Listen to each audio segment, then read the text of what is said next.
Alors les nations verront ton salut et tous les rois de ta gloire, on t'appellera d'un nom nouveau, que la bouche de l'Éternel déterminera. J'aime ça. On t'appellera d'un nom nouveau, que la bouche de l'Éternel déterminera. Toi qui étais un voleur, il faut que quand l'Éternel ouvre sa bouche, que ton nom change. C'est la bouche, c'est la parole qui te donne un nouveau nom. Si on t'a connu coureur de jupons, quand tu rencontres le Seigneur, voyez-vous frère, il faut qu'on voie en toi que tu as cessé d'être coureur de jupons. Quand tu avais les yeux envieux, tout le temps en train d'envier les autres, envier les femmes d'autrui, envier les sœurs. Quand tu rencontres le Seigneur, la bouche de l'Éternel doit définir en toi un nouveau nom. Est-ce que vous comprenez? Donc, ce sont les mystères de la parole. Tu t'appelais Saoul, Saul. Quand tu rencontres l'Éternel, tu deviens Paul. Est-ce que vous comprenez ce que nous disons? Tu t'appelais c'est Pierre, je ne sais pas pourquoi, c'est face quoi. Quand tu rencontres Jésus, tu changes de nom. C'est-à-dire, c'est la terre qui produit la semence. C'est-à-dire, le ciel est ouvert. J'aime ça. J'adore ça, frère. Donc, le ciel s'ouvrir veut dire que la pluie tombe. C'est-à-dire que le Père ouvre son ventre. Il ouvre ses entrailles pour que le Fils qui était caché soit révélé. Frère, le ciel s'ouvrir, ce n'est pas... Bien, nous allons ouvrir le ciel. Les maisons vont tomber. Les maisons sont sur la terre. Les maçons, les briques, les ciments et autres sont sur la terre, frère. Bien-aimé, ouvrons le ciel. Que ta bénédiction descende. Cette bénédiction, ce sont des maisons. Oh, la bénédiction de Dieu, ce sont des voitures. Non, non, je m'excuse beaucoup. Je ne suis pas contre les maisons. Je ne suis pas contre les voitures. Bien-aimé, si vous prêchez, si vous continuez à prêcher comme ça, vous allez créer dans les hommes les goûts, les désirs du monde. Voyez-vous, frère? Vous voyez toutes ces prédications qui portaient sur les choses de ce monde, créent en l'homme d'aimer beaucoup le monde. Tu verras, l'homme va être à la recherche de l'argent. Il peut tuer pour l'argent. Il peut empoisonner quelqu'un pour l'argent. Aujourd'hui, nous avons des pasteurs, des gens qu'on dit pasteurs, qui s'empoisonnent mutuellement. Vous savez pourquoi ils s'empoisonnent? C'est pour l'argent. Comme on est dans une église où il y a beaucoup d'offrandes, beaucoup d'argent, beaucoup de collectes, beaucoup de dîmes. Voyez-vous? Maintenant, comme le cœur de l'homme est tout le temps tourné vers les biens de ce monde, il est capable d'empoisonner son frère. Nous sommes arrivés à un moment où on se pose la question, est-ce que vraiment ces gens-là connaissent Dieu?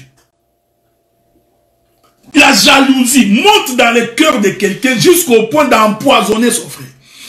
La jalousie monte jusqu'au cœur de quelqu'un.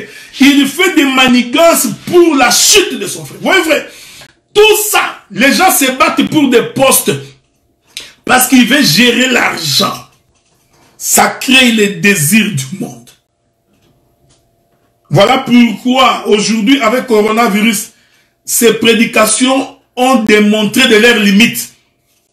Avec ces prédications-là, aujourd'hui, vous avez vu par vous-même que ça ne servait à rien de courir après les richesses de ce monde. Donc, la bénédiction de l'Éternel, c'est qu'il faut que la pluie tombe dans ta vie.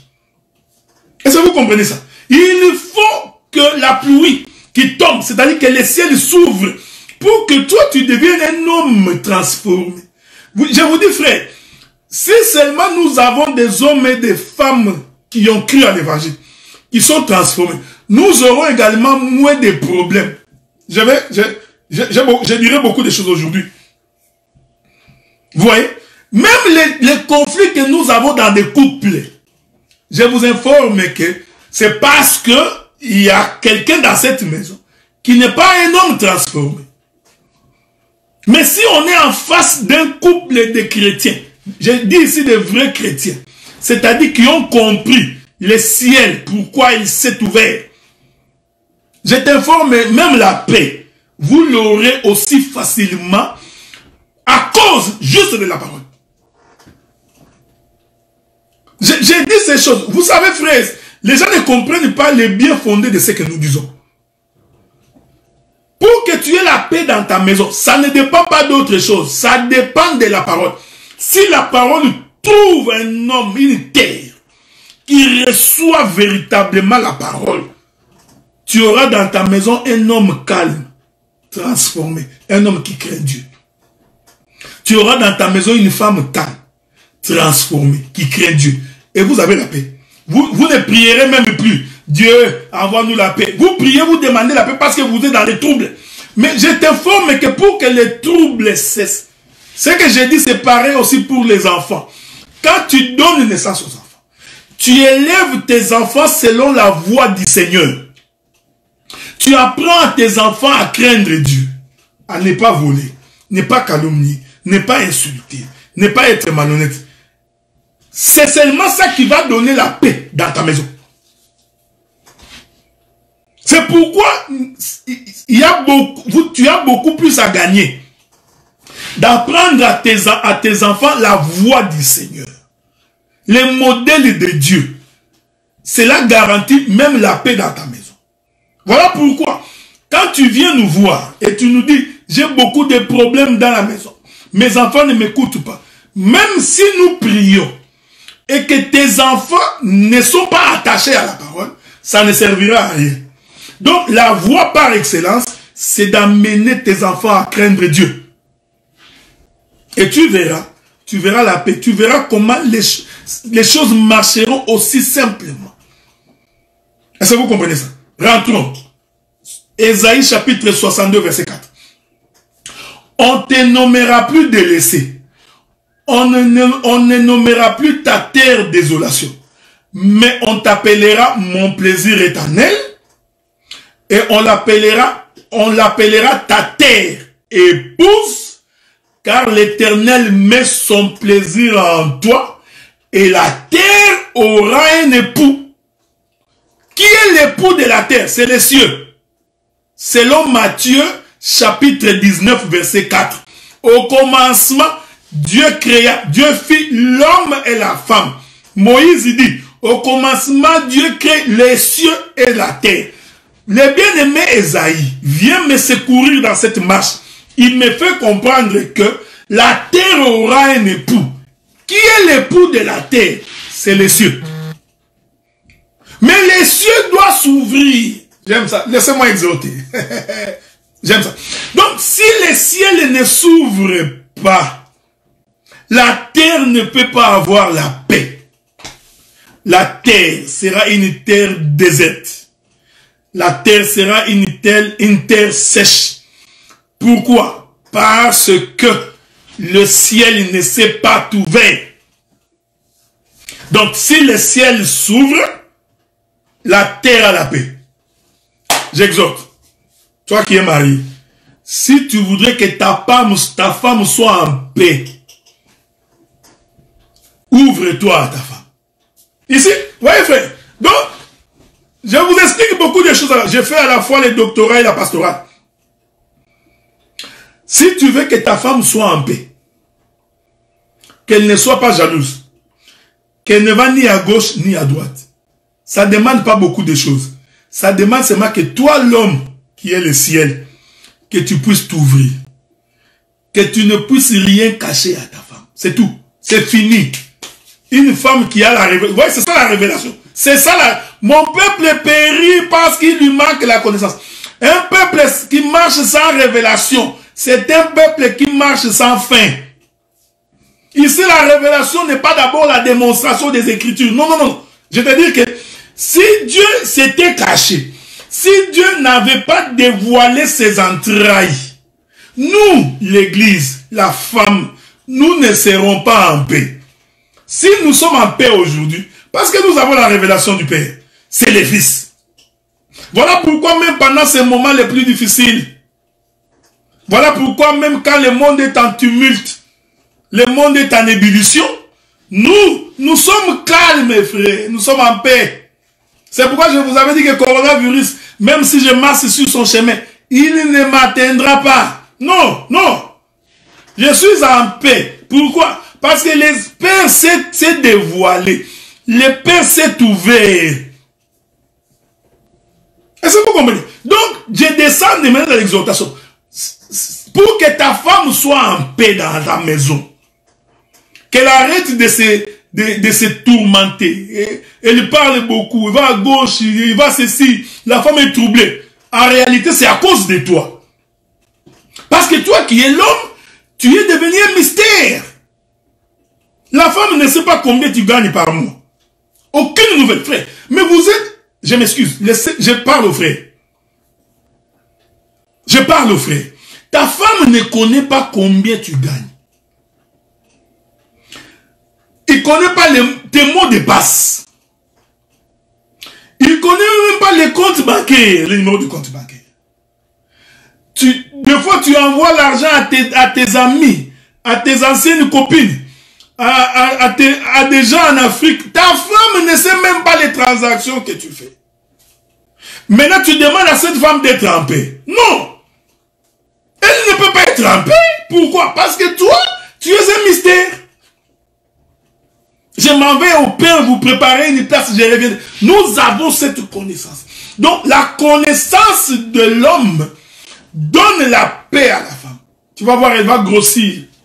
Elle ne grossira pas à cause de stress. Non.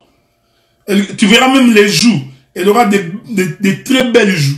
Même son teinture, hein, on dit sa teinture, même sa teinture va changer seulement parce qu'il est informé. Tu verras même pour préparer à la maison, ça ne dérange pas. Elle va commencer à préparer en chantant. Parce qu'elle a la connaissance de l'homme. Mais non, toi tu es un mystère. On ne sait même pas ce que tu es. Tu es devenu comme Jésus devant les pharisiens. Tu es qui toi? Fils de Marie et de Joseph. Des fois un prophète. On ne comprend pas qui tu es. Toi tu es qui? Jésus pose la question aux disciples. Qu'est-ce que les gens disent de moi? Certains disent que. Donc ils ne connaissaient pas. Et vous? J'aime Pierre. Pierre dit, tu es le fils du Dieu vivant. Jésus répond, ça là, tu ne l'as pas connu par toi-même. C'est le Père. Voilà. Donc, le Père a donné la réponse de la révélation. Est-ce que vous comprenez?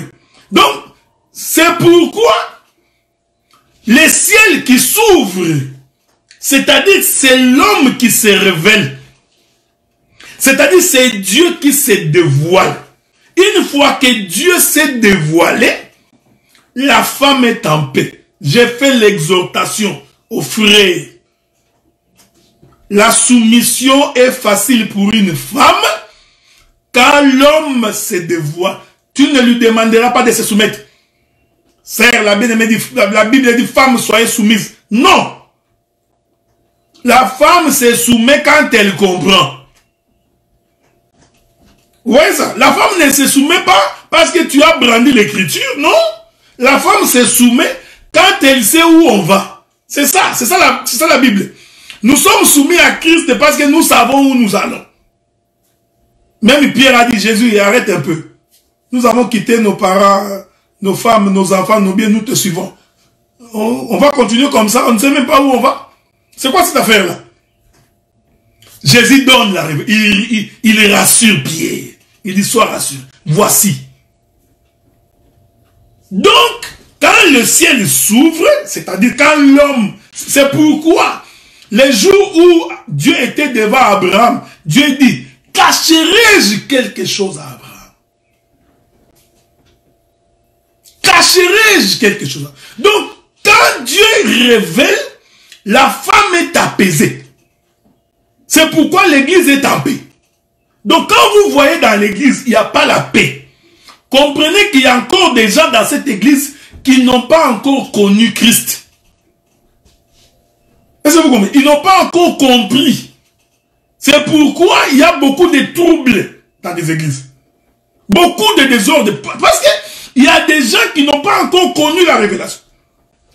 Mais quand quelqu'un comprend pourquoi nous sommes appelés, que nous sommes appelés pour une nouveauté de vie. L'homme dans l'église se tiendra pour la vie éternelle.